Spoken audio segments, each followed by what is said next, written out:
esta semana la van a sentir corta conmigo porque no tuvimos actividad el martes y tampoco tendremos mañana.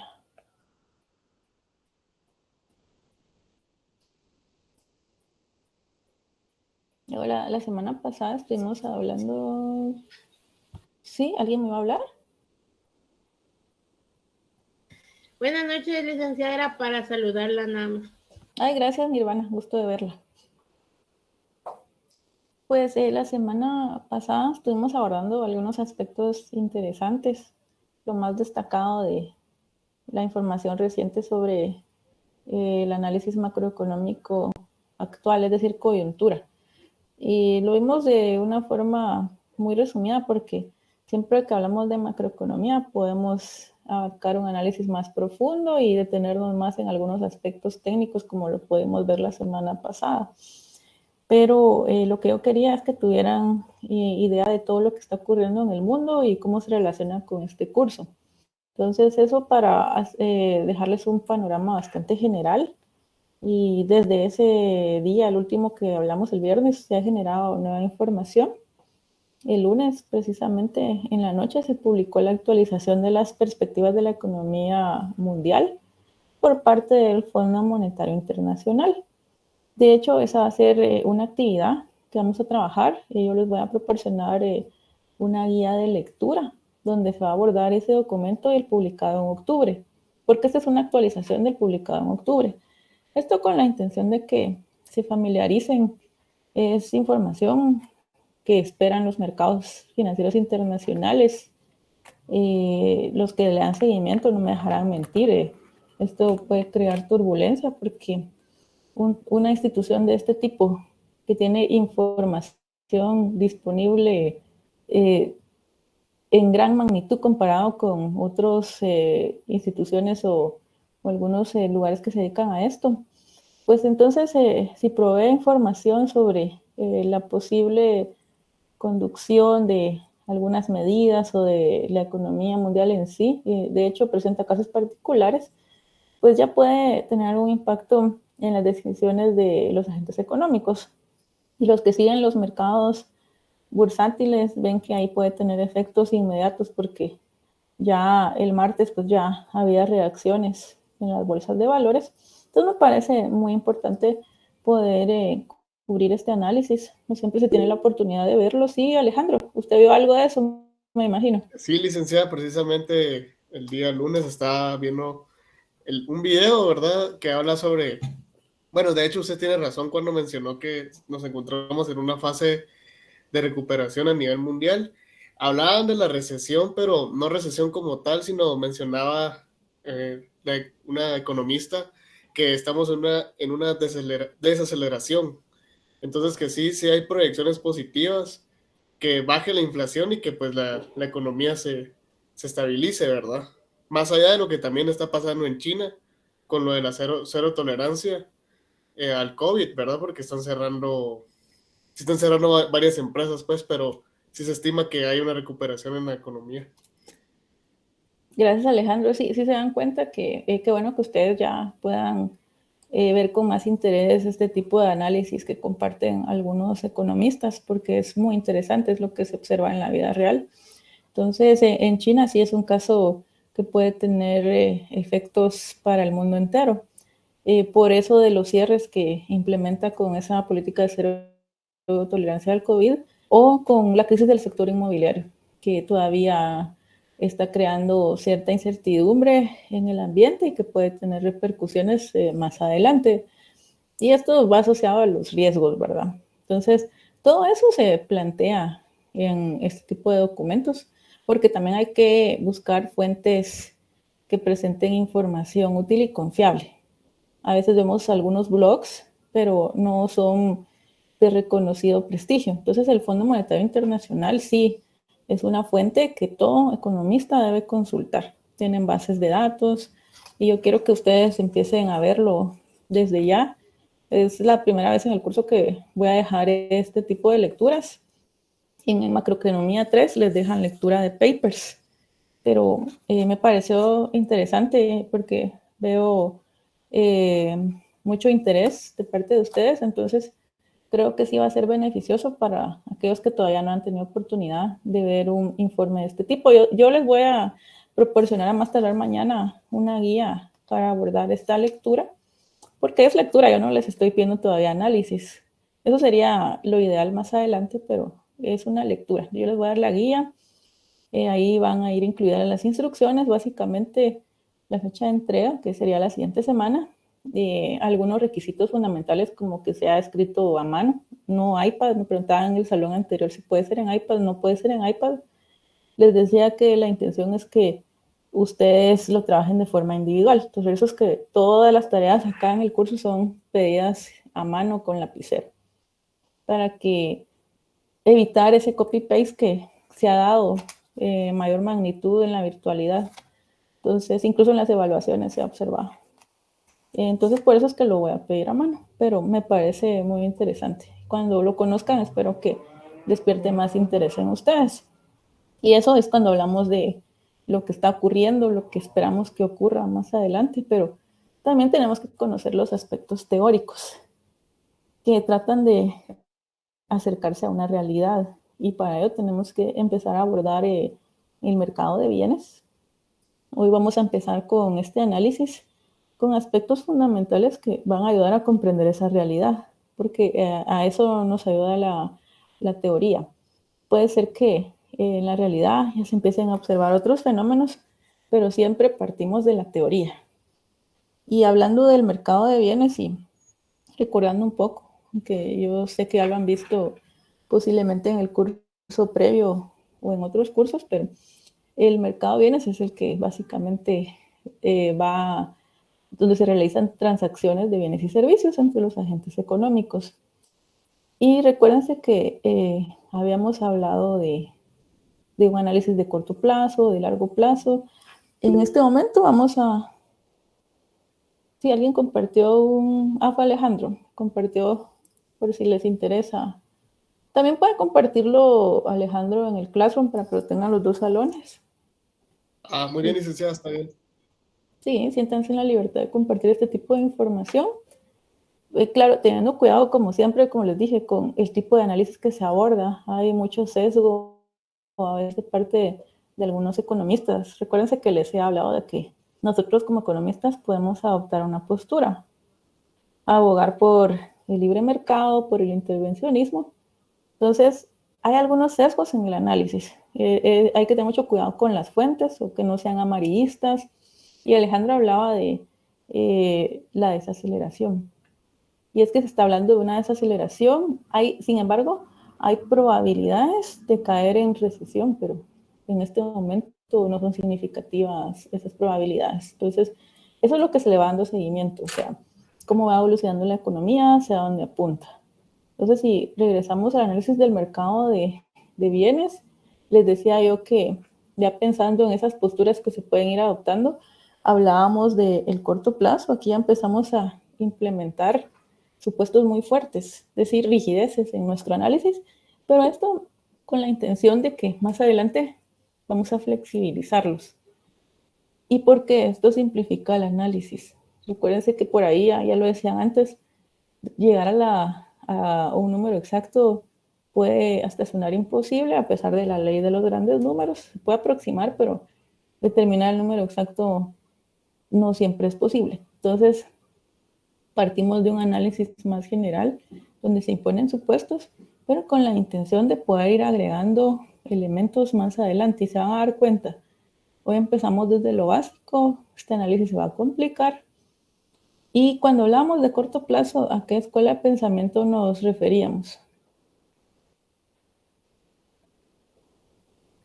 ¿A Keynes, licenciada? Sí, exacto, a la teoría keynesiana, ¿verdad? Que decíamos que los clásicos de un análisis de largo plazo. Entonces estamos ya empezando a recordar un poco entonces aquellos aspectos relacionados con la escuela keynesiana.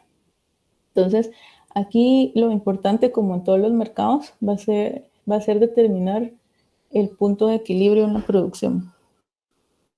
¿Sí? Eso es lo importante. Y regresando al corto plazo, hay un supuesto fundamental que no se puede perder de vista. y es que en el corto plazo todo lo que producen las empresas, todo se va a demandar.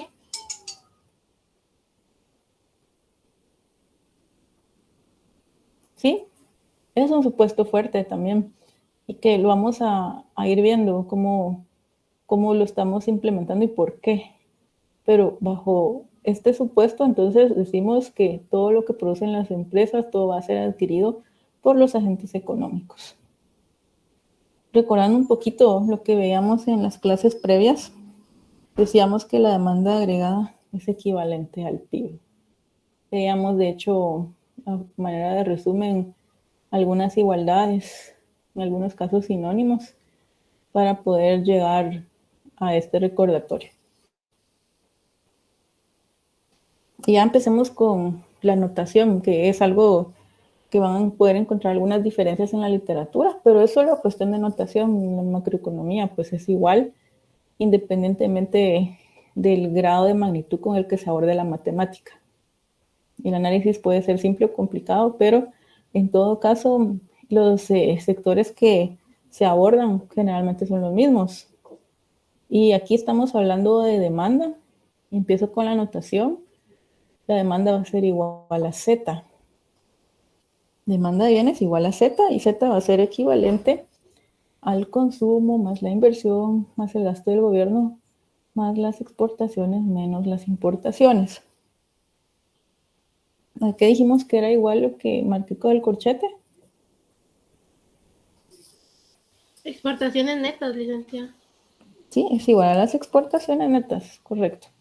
Y esto ahora lo vamos a ir abordando de una forma más profunda, considerando estos sectores, pero también les dije que la economía se puede abrir o cerrar, y si decimos que vamos a trabajar el análisis desde una perspectiva donde no existe comercio exterior, entonces pensamos en que las exportaciones y las importaciones son iguales a cero.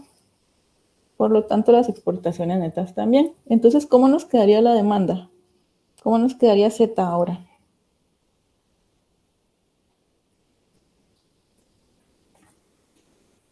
¿Cómo nos quedaría? Consumo más inversión más gasto de gobierno, licenciada. Exacto, sí, porque desaparece entonces el sector externo igual a cero, entonces lo podemos desaparecer. Y si ahora empezamos a abordar cada uno de los elementos que componen esa demanda para el mercado de bienes, y empezamos por el consumo, y aquí ya empezamos a hablar de funciones, y esta función en particular va a señalar una ecuación de comportamiento, porque lo que pretende es capturar esas decisiones de los hogares. Por eso se le conoce como una ecuación de comportamiento. Vemos aquí que ya vamos agregando otros elementos. Ya empezamos a hablar entonces del ingreso disponible, YD, que creo que esa notación sí la habían usado antes, es igual a ese ingreso disponible, que es lo que queda después de hacer algunas deducciones o adiciones, como lo serían los impuestos y las transferencias respectivamente. Entonces esto ya vamos agregando estos elementos, y si sabemos que entonces el ingreso disponible, traducido ya en una notación matemática, les dije que es igual a lo que nos queda del ingreso, decimos que va a ser igual a Y menos los impuestos más las transferencias. Entonces TX son impuestos y TR transferencias. Si se me desconecta la pantalla, yo me voy a volver a conectar, no se preocupen, porque tengo batería baja en este momento. No se me cargó mi iPad, pero esperemos que todo salga bien, si no, yo me vuelvo a conectar. Y vamos a hablar, también les anticipé que en este curso pues no hay complejidades matemáticas más allá de relaciones lineales. Esto para no generar una excesiva preocupación. Les dije que la matemática no va a ser elevada, pero ya si empezamos a agregar otros elementos para describir el consumo, vemos que tenemos dos parámetros, C sub 0 y C sub 1. Son parámetros. El primero de ellos, el consumo autónomo, que es el intercepto. es aquel consumo que no depende del ingreso disponible, y C sub 1, que habíamos hablado de él anteriormente, que es la propensión marginal a consumir. Es decir, aquel efecto adicional que se tiene cuando se incrementa un quetzal el ingreso disponible, o sea, es decir, qué efecto tiene sobre el consumo. Ya se me desconectó, permítanme.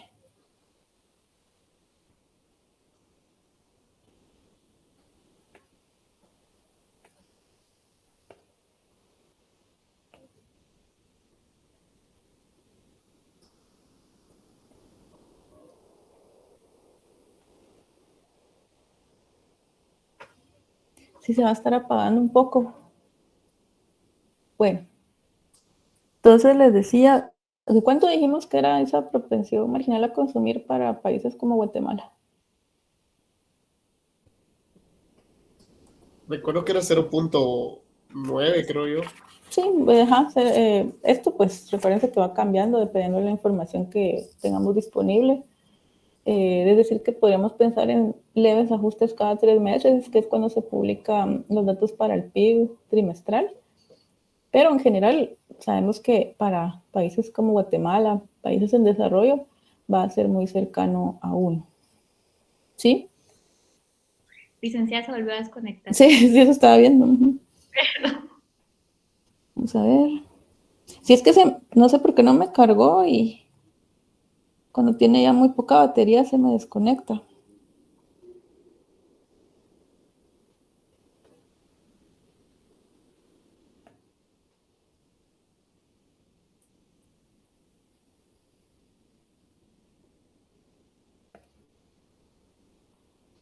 Y si graficamos esa función de consumo, la podemos graficar. Voy a tener en este eje, en el eje horizontal al ingreso disponible, en el eje vertical al consumo.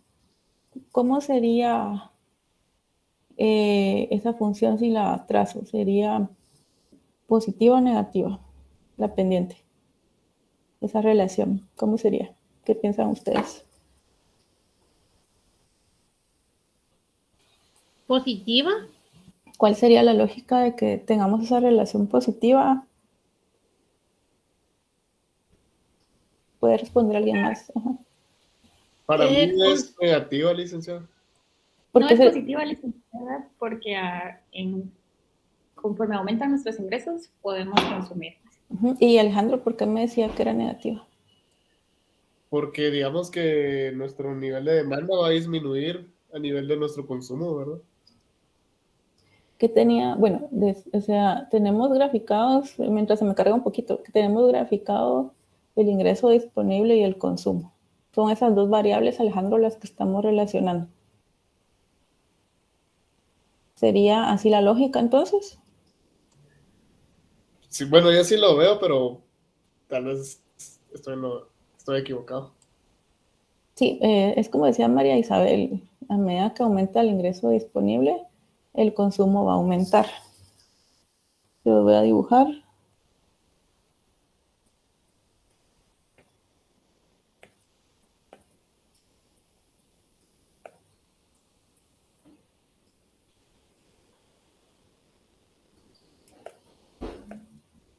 Tendría más o menos esta forma.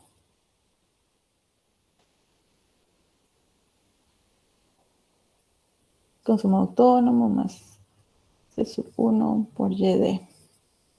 ¿Cuál sería la pendiente de lo que acabo de dibujar?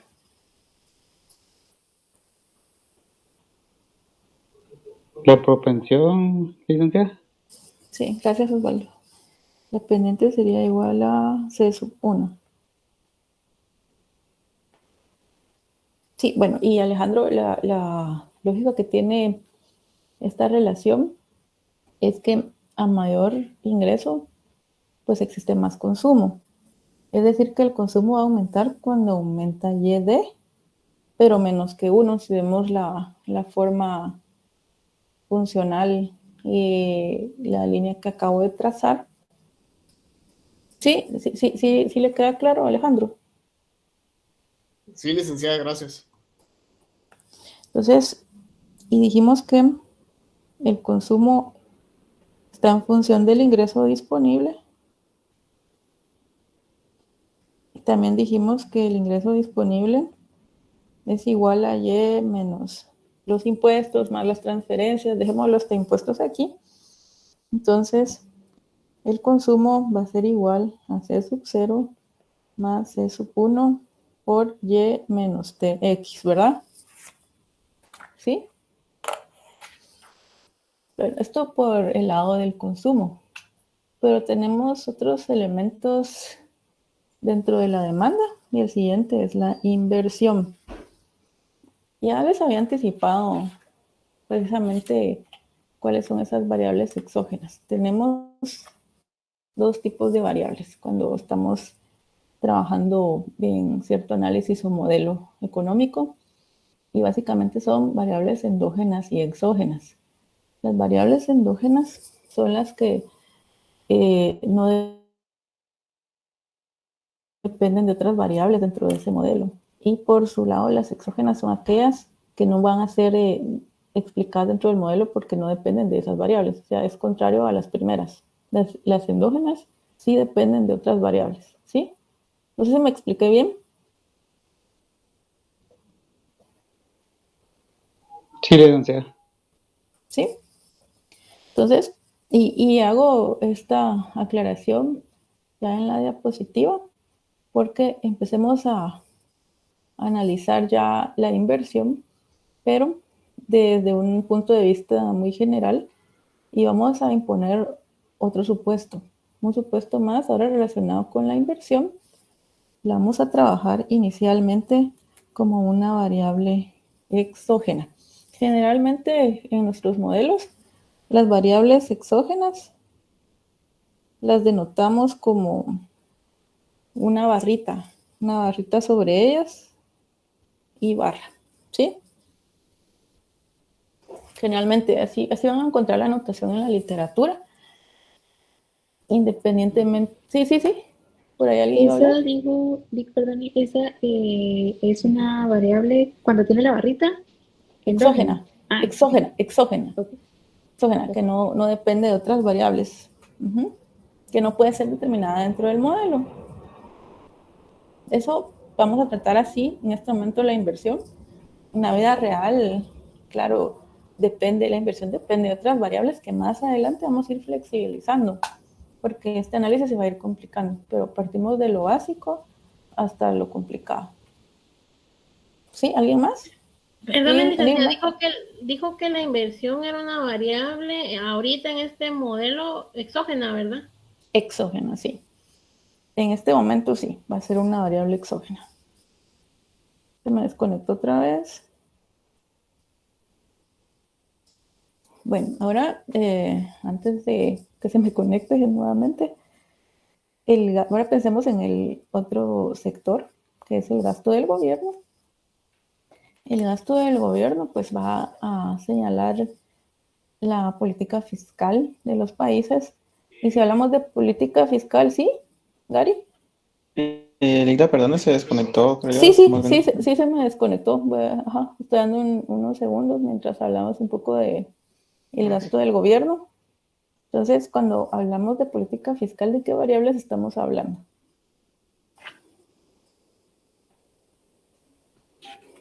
Gasto, impuestos. Exacto, impuestos y gasto del gobierno. Entonces, estaríamos ya hablando de otras variables. ¿Se dan cuenta? Vamos agregando variables al modelo.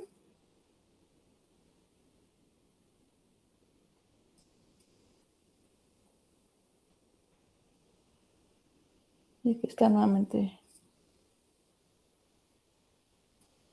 Entonces, vamos a trabajar esas dos variables, G y T, como exógenas. G, gasto del gobierno, y TX son los impuestos, como lo había señalado anteriormente. Entonces, tendríamos G barra y TX barra. ¿Sí? Así lo abordaríamos de momento.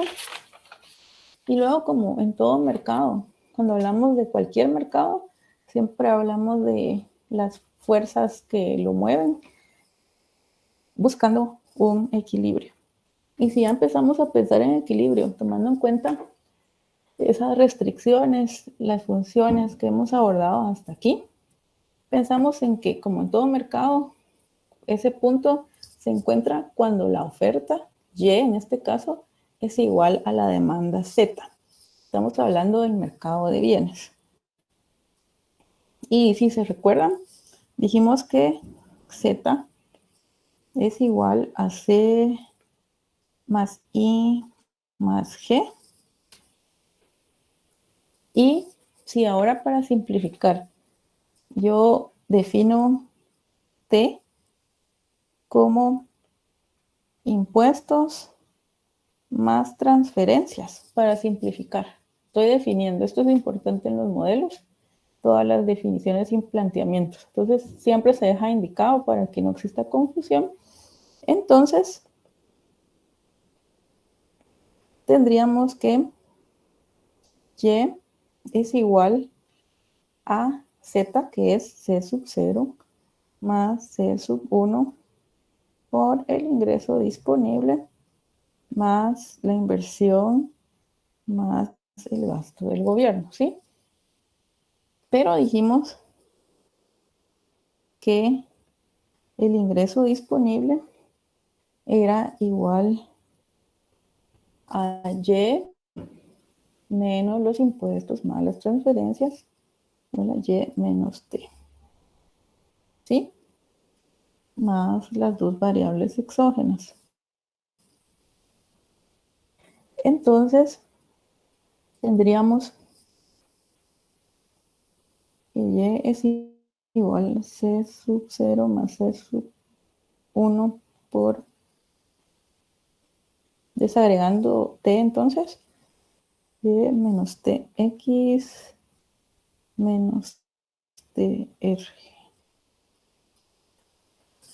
más I más G. ¿Qué tenemos aquí entonces? Esta no se ve como G. ¿Qué tenemos aquí entonces? Tenemos lo que en este momento, con la información disponible, representa la condición de equilibrio para este mercado, ¿sí? Y aquí yo voy a ser muy reiterativa, que como tenemos ecuaciones, funciones que señalan comportamiento, no estamos hablando de fórmulas. No existe una forma general para describir esta igualdad, es decir, esta ecuación de equilibrio. Esto puede variar si varía alguno de los elementos que hemos considerado hasta el momento. Por eso yo siempre insisto en que aquí no es cuestión de que sea un proceso mecánico, en el sentido de que esto sea una fórmula y se tenga que memorizar y aplicarla más adelante. Esto, siempre soy clara, puede cambiar. Cualquier escenario distinto que abordemos va a ser diferente. Si algo de lo que está ahí cambia. Y ahorita sí empezamos, podemos jugar un poquito con la matemática. Sí, ya vi que se me desconectó, pero me iba a decir algo más, Nirvana. Sí, licenciada, solo una consulta. Usted nos indica que en este caso el ingreso disponible es ya sea el ingreso menos los impuestos, o si no, el ingreso menos los impuestos menos las transferencias. Así sería. Sí, o sea, es que, bueno, en realidad esa política fiscal puede también requerir en algún momento la implementación de transferencias. En este caso, sí, podemos hablar de que existen impuestos y también transferencias. Y creo que en la gráfica fue donde solo dejé los impuestos. Ya aquí sí le incluí las transferencias. Ligda, perdone, ¿y a qué se refieren con transferencias? Digamos, a un préstamo externo, por ejemplo, o las remesas en dado caso. No. Ahí ya estamos hablando de balanza de pagos. transferencias que hace el gobierno son como subsidios, como lo que se implementó durante el COVID, ese bono familia, pueden ser en dinero o en especie, como las bolsas solidarias, que tienen un costo para el gobierno, ¿verdad? Entonces se contabiliza como transferencia.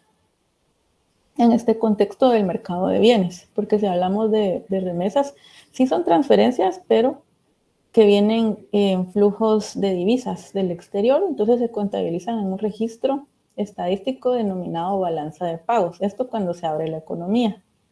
Ahorita hablamos de política fiscal, es decir, de la política que implementa nuestro gobierno o el gobierno de X economía. Entonces estamos hablando de ese tipo de ayudas. Por eso le traigo a colación el caso de las ayudas implementadas durante el COVID, porque se dieron en especie y en efectivo.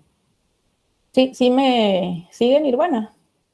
Sí, licenciada, sí le sigo, muchas gracias. Siempre había tenido esa duda.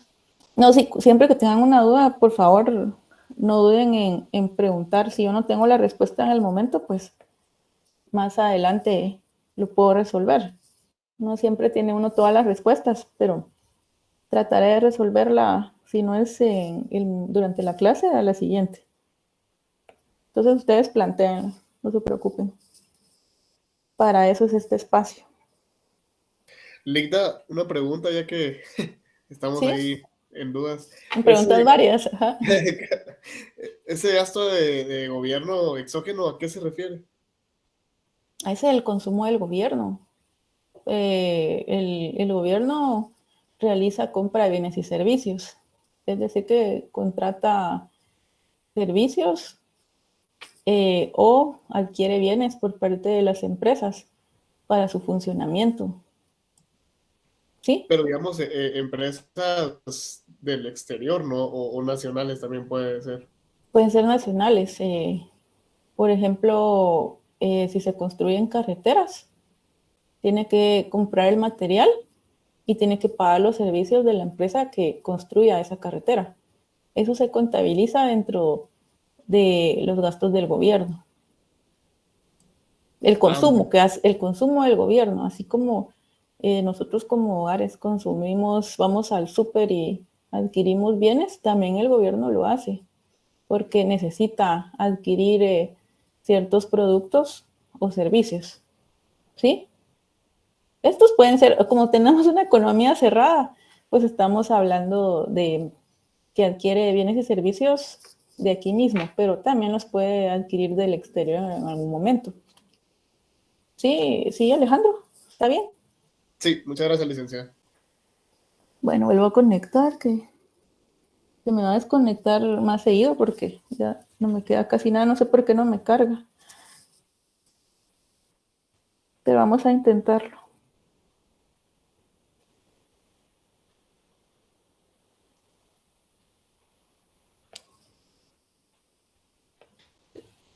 Ligda, disculpe, ahorita en lo que carga.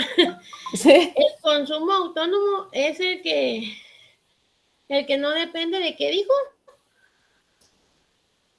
El consumo autónomo es el que no depende del ingreso.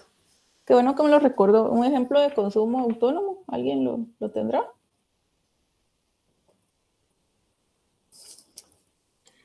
Digamos, consumo autónomo es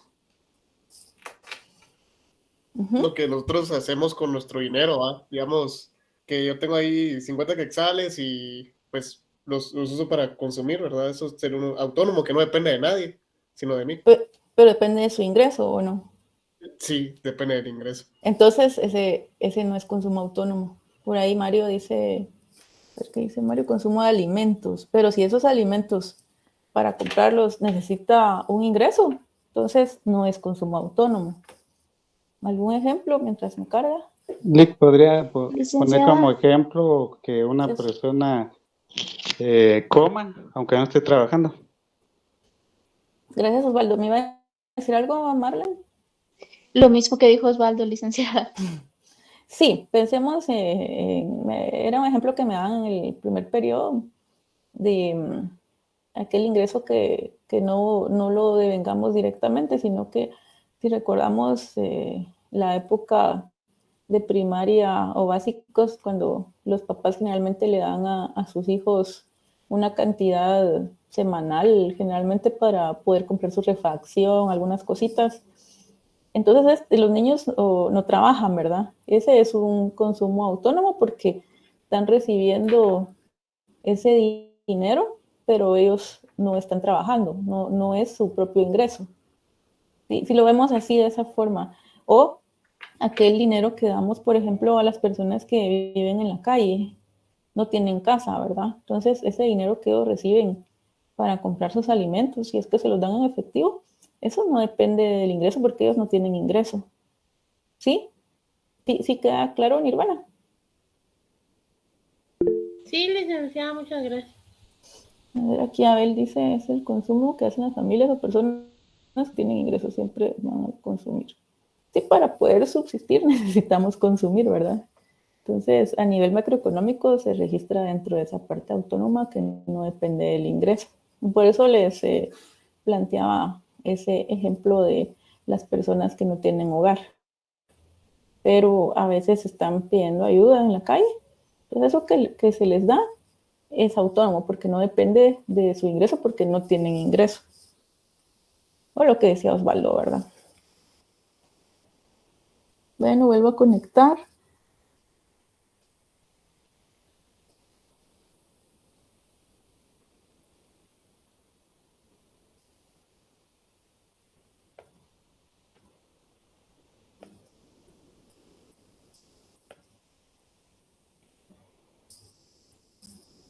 Y ahorita vamos a recurrir a un poco de matemática simple. Porque recuerden que en matemática, sin alterar la información que tenemos, podemos jugar con lo que tenemos ahí, replantear y para poder aterrizar en algunas conclusiones importantes en cuanto a los aspectos económicos. En economía, todo resulta relevante, especialmente los signos. Hay que tener mucho cuidado con esto, todo tiene que tener sentido. Y si recordamos entonces que y es igual a C sub 0 más C sub 1 por el ingreso disponible, que es igual a Y, menos los impuestos, menos las transferencias,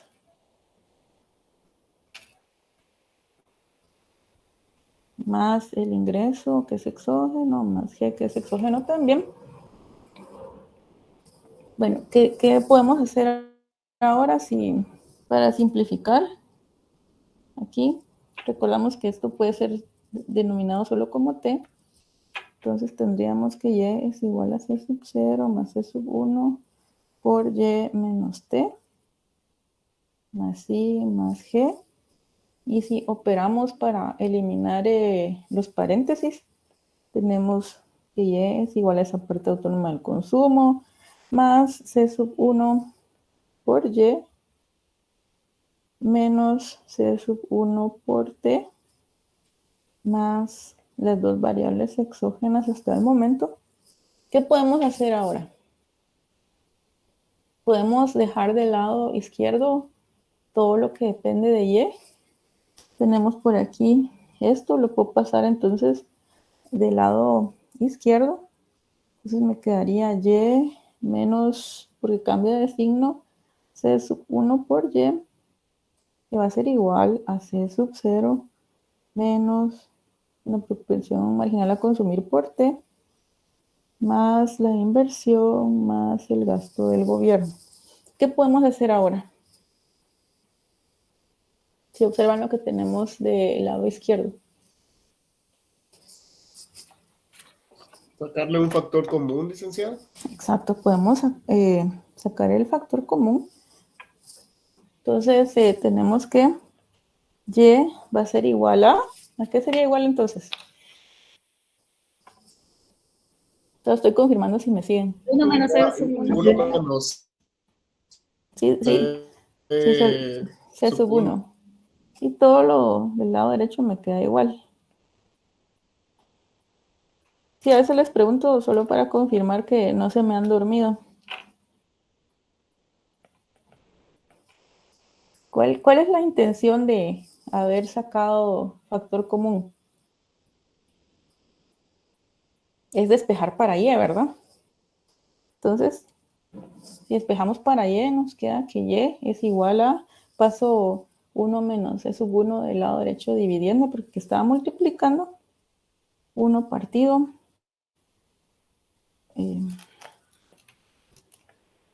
1 menos e sub 1 multiplicado por lo que ya teníamos del lado derecho, c sub 0 más i más g menos c sub 1 por t. ¿Sí? ¿Le doy una pregunta?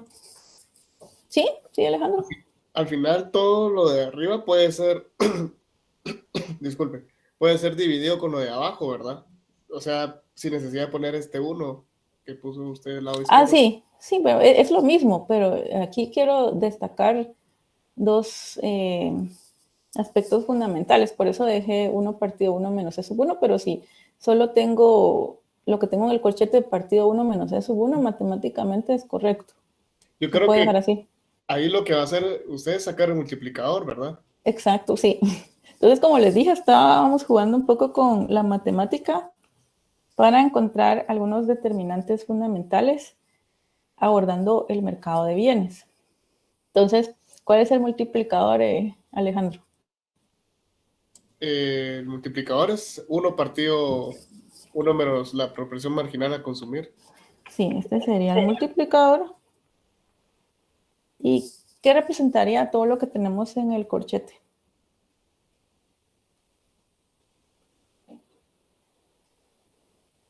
No depende del ingreso. ¿El gasto autónomo? Sí, exacto. Estaría representando el gasto agregado autónomo.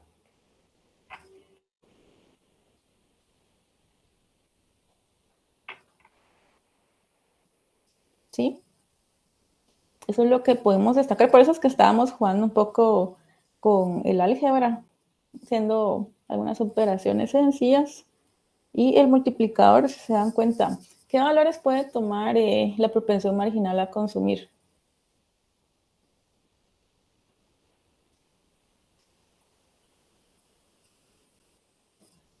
Dependiendo de la propensión marginal al ahorro, licenciado.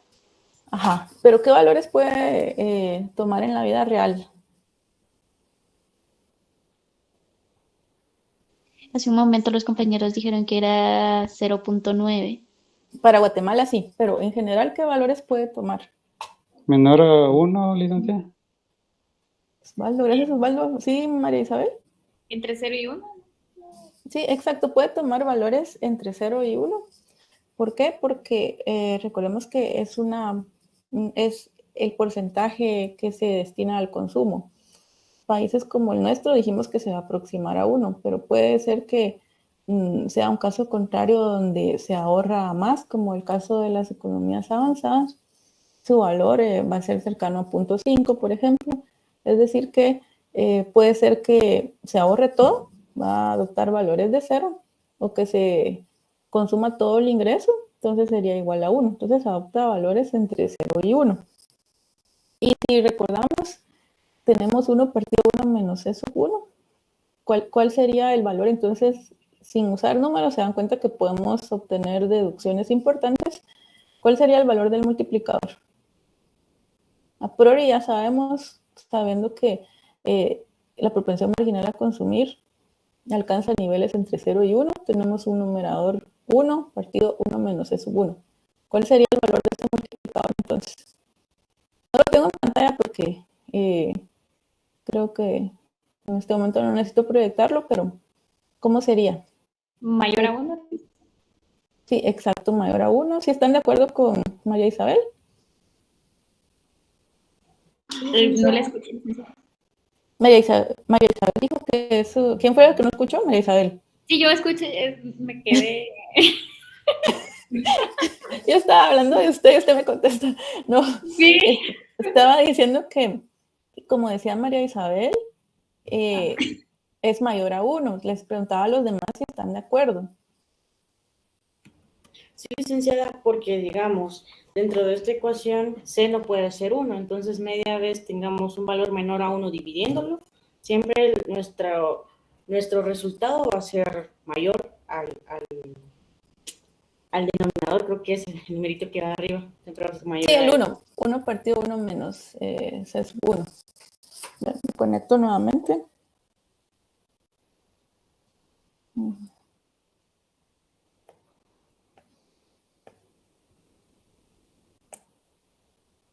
Entonces se dan cuenta que aunque no tengamos números, hay un análisis que es posible de realizar y que es muy importante. Y aquí también podemos ver qué pasaría si algunos de los elementos que están dentro del corchete, es decir, dentro del gasto agregado autónomo, varían. ¿Qué es lo que va a pasar? ¿Qué creen que pasaría?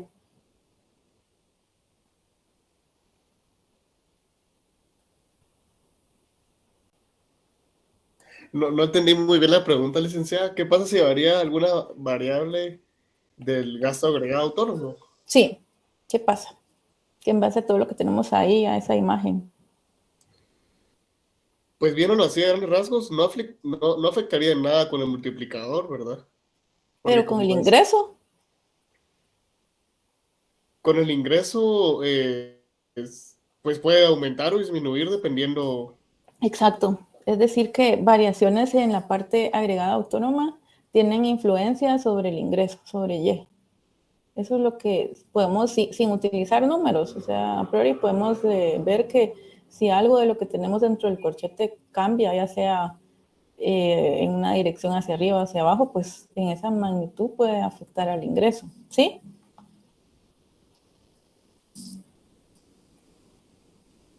¿Sí están de acuerdo?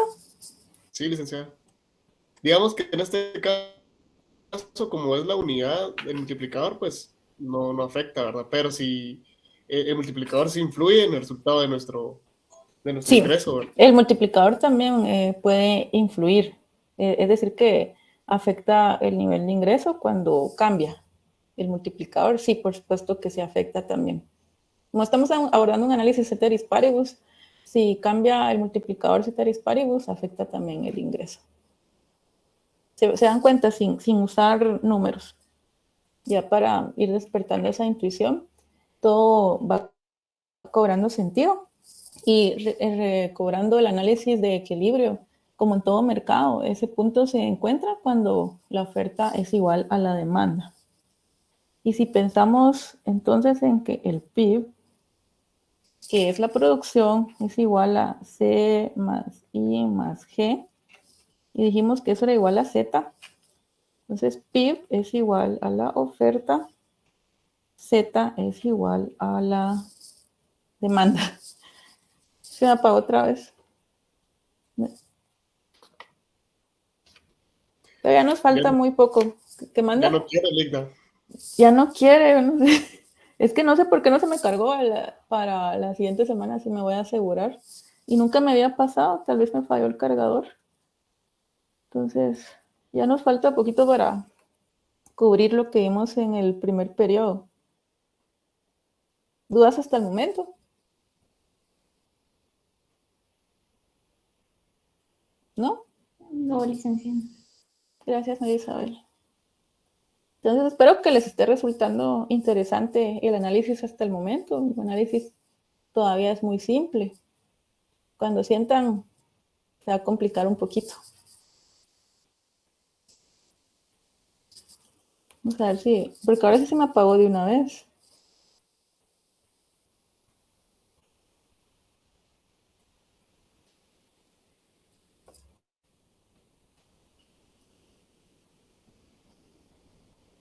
Yo creo que ustedes querían seguir de vacaciones en este curso.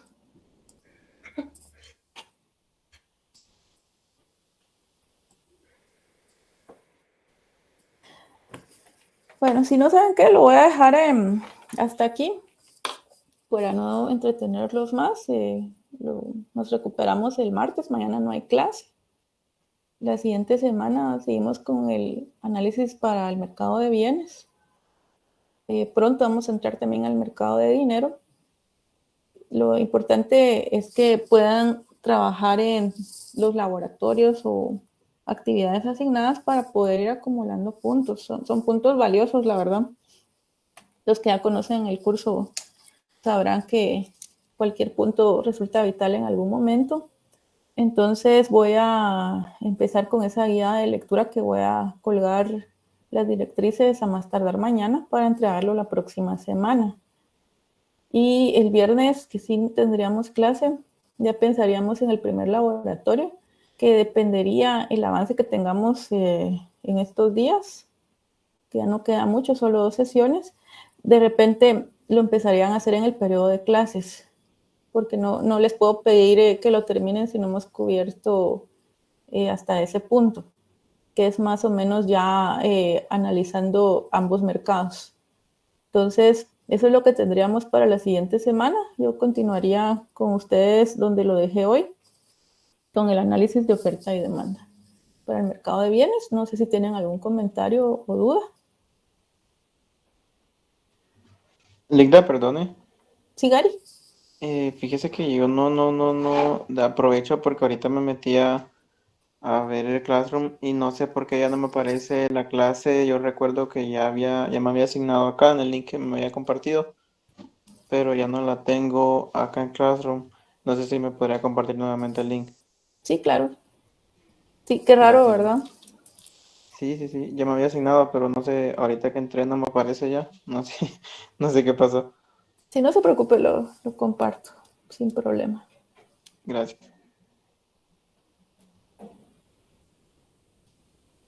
Listo. Ahí va. Sí, creo que nadie más tiene ese problema. ¿Algún comentario adicional o duda? Linda, una pregunta. Sí, Yo creo que ya es tarde para decirla, pero la asistencia usted la toma. Sí, la tomamos nosotras con la licenciada Lisbeth. No se preocupen, es que el formulario que se pasó en las primeras clases fue solo para capturar datos, pero no, nosotras nos encargamos de eso. Ah, bueno, está bien. Sí, no era para marcar asistencia diaria, sino solo para tomar datos y empezar con los listados y chequear que todo estuviera bien de acuerdo a los datos oficiales. Muy bien, Linda. Feliz noche. Feliz noche. Entonces les deseo feliz fin de semana desde ya. Los veo el martes. Muchas gracias. Gracias, licenciada. Feliz noche. Gracias. Feliz noche a todos.